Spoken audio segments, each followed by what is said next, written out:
ये वीडियो आप सभी के लिए बहुत इंपॉर्टेंट है क्योंकि इस वीडियो में हम ह्यूमन हेल्थ से रिलेटेड कुछ बेसिक पॉइंट्स जानने की कोशिश करेंगे जो कि आपको पता होना चाहिए और ये सभी पॉइंट्स आपको आगे तक काम आएंगे।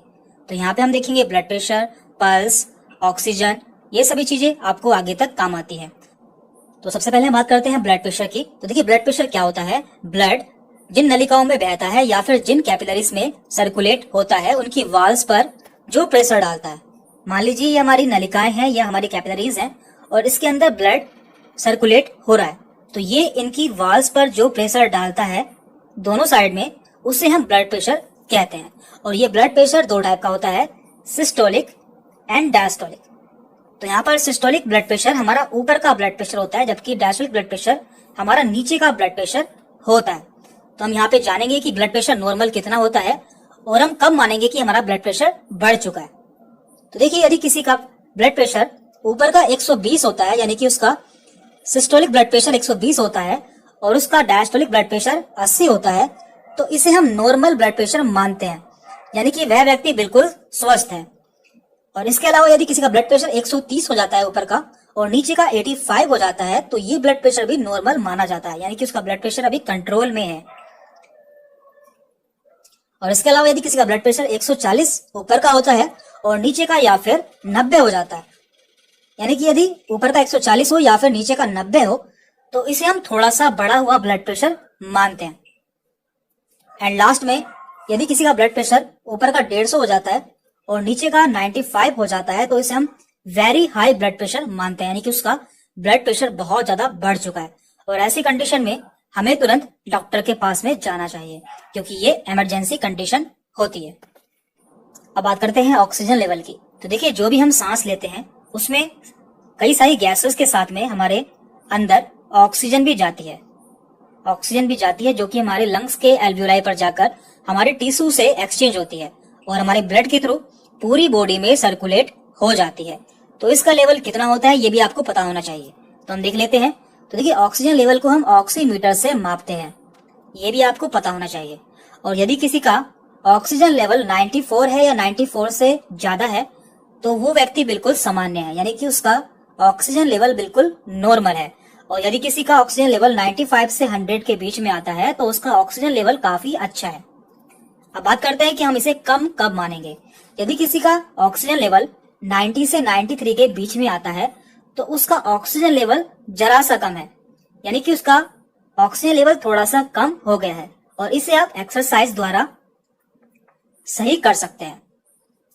लेकिन यदि किसी का ऑक्सीजन लेवल 80 से 89 हो गया है या इससे भी कम हो गया है, तो ऐसे में उसका ऑक्सीजन लेवल बहुत कम हो चुका है और ऐसी कंडीशन में आपको डॉक्टर की सलाह पर एडमिट हो जाना चाहिए। अब बात करते हैं पल्स रेट की। तो देखिए ये भी किसी हेल्थी पर्सन की हेल्थ को मेजर करने के लिए बहुत ही अच्छा क्राइटेरिया है।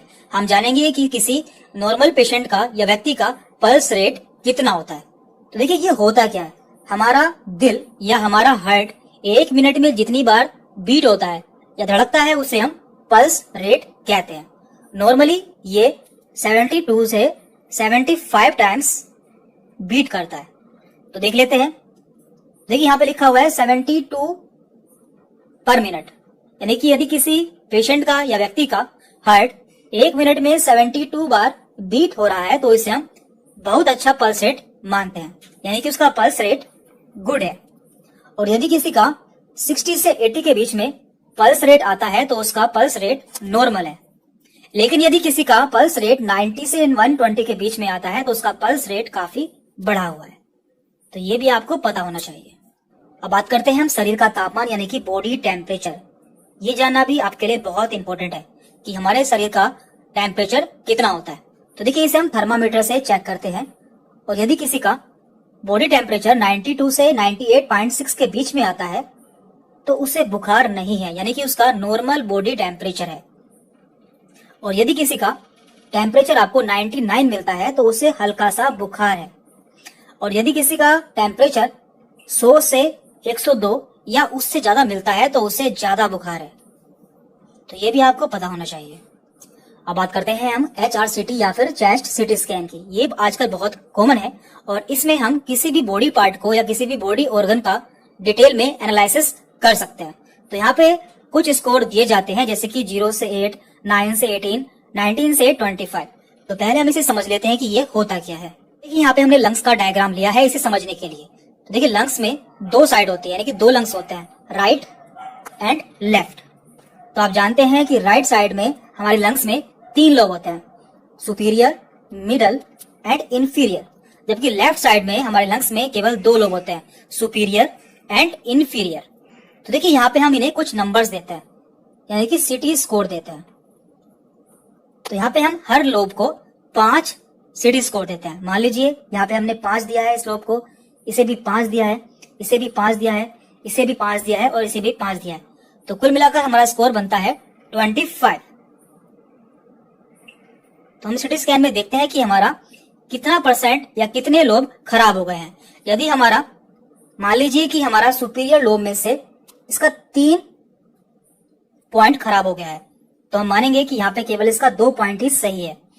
और मान लीजिए कि यहाँ से हमारा 1 पॉइंट खराब हो गया है, तो यहाँ पे हमारा केवल 4 पॉइंट ही सही है।